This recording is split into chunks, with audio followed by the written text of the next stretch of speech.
I have traveled the 7 continents and seen the 7 wonders of the world. But you don't really care to hear about that, do you? You're wondering if in fact I discovered the fountain of youth, a mystical fountain capable of preserving life. Yes, I, like many, have been to St. Augustine, Florida, the oldest city in the U.S., where a discovery by Ponce de Leon claiming of healing waters that magically maintain your youthful appearance. Yes, you guessed it. This is a tourist attraction. You see, as Denis Waitley so eloquently put it, happiness can't be traveled to, owned, earned, worn, or consumed. Happiness is the spiritual experience of living every minute with love, grace, and gratitude. Although many have consumed the waters of Ponce de Leon discovery, there is no record of anyone having not aged. Most of us, if not all, would love to start life with the wisdom of old age and age backwards to our youth, where we can have both wisdom and physical strength to live in peace and harmony. While this is physically impossible, it is possible for you to reap the rewards of the fountain of youth. I have indeed found the fountain of youth, and you too can partake in the adventure of finding the fountain of youth. Is Riley, the second investor, who is 51 years of age, too old to benefit from the fountain of youth? What about Julie, the third investor of the 3 investors, who is 33 years old? We know neither investor can turn back time.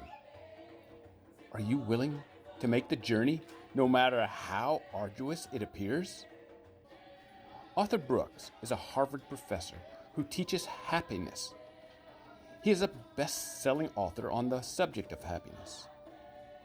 I am not exactly sure of whether he believes money can buy happiness or not. I do understand his position on the topic. I will say his philosophy is one of the best when it comes to happiness and money. Let's talk about buying experiences. What he said is you are happy to have had the money to go on a vacation, when in reality it was the vacation that you cherished. Similarly, Denis Waitley said that traveling to the destination where you own a house that you paid for with money you earned is not what brings you happiness. It was the journey that brought happiness. Simply put, it is not your income.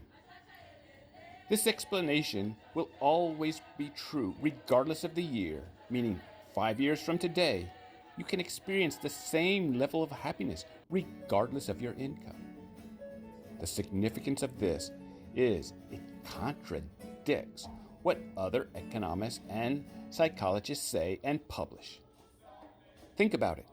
In less than 15 years, we went from a $75,000 income to a $500,000 annual income, which far exceeds a yearly 3% inflation rate.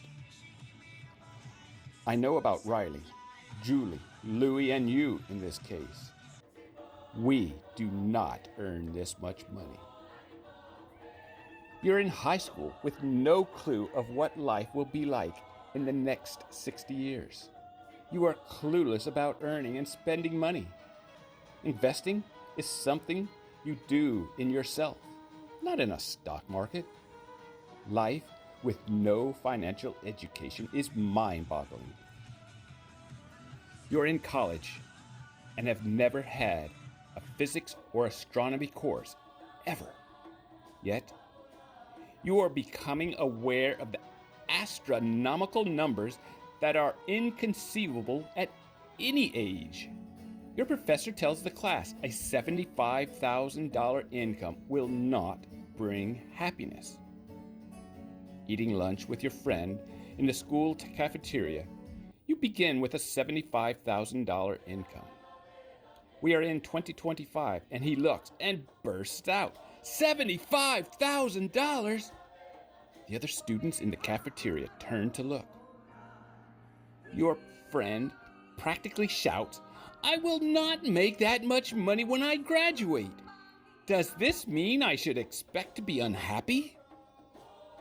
The nearby students did not return to their meals. They stood up and gathered around the table. Seeing this, the students far away got up, leaving the food on the table to investigate what was happening.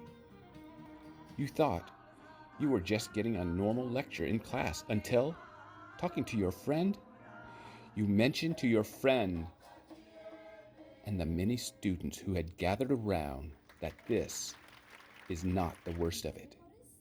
You tell them this is based on a study from 15 years ago, and the new number is $500,000, $500,000.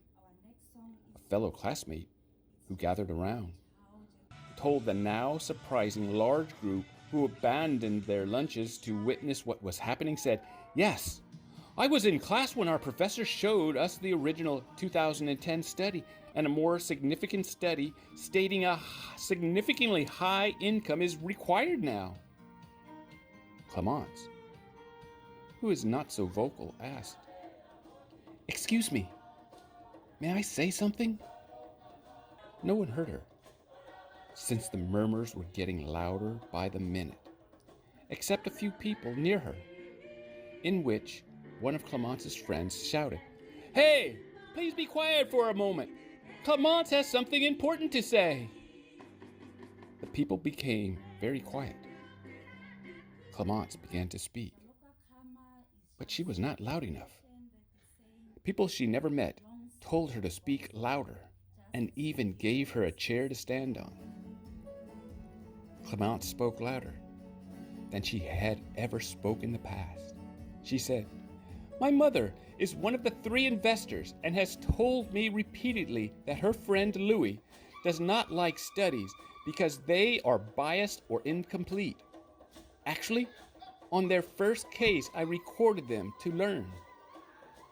Clemence called her mom, Riley, who was with Julie and Louie on the case of the elusive fountain of youth at that very moment.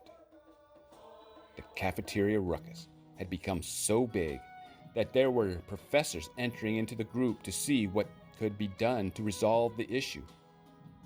Riley started telling Clemence not to worry over the speakerphone, but only those nearby could hear. Those 2 rows back were getting angry because they were concerned and could not hear. Clemence was at a loss of what to do. Luckily, the student council president was in the cafeteria, and although they thought they had a more secure future, was alarmed at what she was hearing, especially since the professors were remaining silent during the discussion. She barged through the crowd to where Clemence stood on a chair. Nearby students were anxious to help and put a chair next to Clemence. The president of the student council asked if she could talk to her mom. She asked the 3 investigators if it would be possible to continue the discussion tomorrow so that she could get a room and a microphone so everyone could hear. Riley said that would be fine, and the president said she would send the details for tomorrow. The next day, the 3 investors unexpectedly showed up to Clemence's university to help her and the students wanting to learn. Clemence walked the 3 investors to a jammed-packed coliseum with standing room only that the student council president had reserved. The student council president got the 3 investors mic'd, brought in some students to operate the cameras, quieted the audience, sat next to Clemence, and let the 3 investors share their knowledge. Riley, Clemence's mom, who is 51 years old and the second investor, began with, "I am new to investing and obviously much older than you, but I know investing is necessary. I have a good life and have provided well for Clemence over the years. I never really thought about investing and never had a financial investing course. I am interested in investing nowadays because I may need extra money to travel to see Clemence after she graduates. Julie, the third investor, introduced herself afterward, saying, I am not much older than you, but have become aware of the benefits of investing young. I can vouch that income has nothing to do with happiness or investing because I am limited to $1,500 per year for investing. Riley may not experience the same luxuries as you or me from the fountain of youth, but it does exist. And Louie can ease your mind of these studies and media publications. An example is from our last case in which we learned how averages is a poor mindset. You may not like to discuss religion, but there are some excellent verses in the Bible and Quran that we should think about throughout our life. For today, we have one from Ecclesiastes. Whoever loves money never has enough. Whoever loves wealth is never satisfied with their income. This, too, is meaningless. Or from the Quran. Woe to the scorner and mocker who collects wealth and consistently counts it. Continuing, Louie asked, what does this mean to you? And more specifically, do you see a relationship with the studies professors and financial advisors have put forth? After what seemed like an hour-long pause of silence, a small, faint voice from the upper balcony of the Coliseum could be heard. The student council president was not going to let someone courageous enough to speak and not be heard, and got a microphone to the student so that everyone in the auditorium could hear. My name is Sally, and you helped my aunt on your last case. The meaning of these two passages is that we continue thinking income determines our ability to invest, be happy, obtain financial independence. Then it will never be enough and will remain unachievable. The huge Coliseum that was filled with every student and business course professor, as well as other professors, was strangely silent, as if it were empty. No one clapped or commented. All held their breath and waited patiently for fear of missing the response. Sally was both overwhelmed and slightly embarrassed as everyone was looking over. The thunderous clapping that shook the seats in the Coliseum because they heard the three investors respond in unison. She is 100% correct in her response. Louie, the first investor, told the students a story. I was lucky, or unlucky, depending on how you look at it. I started my career and was happy with my salary. But that would not last long. Less than 2 years into my job, I was furloughed, laid off, downsized. In short, my salary was gone. You read about it. You hear about it. You never think this will happen to you. It taught me to rely on myself, that income is not guaranteed and therefore meaningless in the grand scheme of financial independence. It began my search for the fountain of youth, which I found. While Louie was still speaking to the audience, Riley quietly stood up and walked backstage to take a call. Showing an important table to the audience, Louie began explaining to the young students what they have to look forward to. They all smiled when they saw what they thought was a large number that would be more than adequate to meet their needs and wants. However, to everyone's surprise, Riley came from behind the curtain and whispered something in Louie's ear. Riley showed Louie a message on her phone.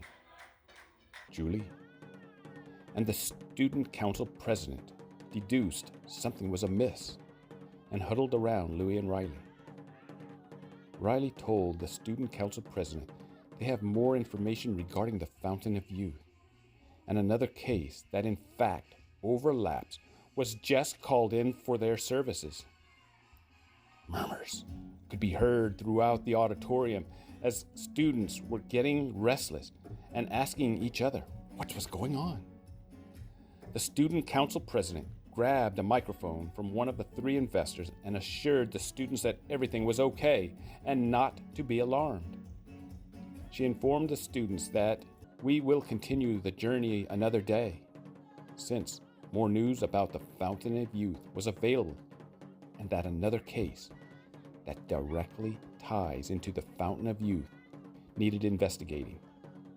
Clemence got the microphone from her mom, Riley, as the three investors were leaving, and told the students she will talk to her mom later and get back to the students and the student council president. She made a request of the attending business professors that got the students into a slight frenzy, since they became even more curious and anxious for a meeting again. The message Clemence relayed to the professors was, please refrain from continuing topics on income and happiness until we hear back from the three investors.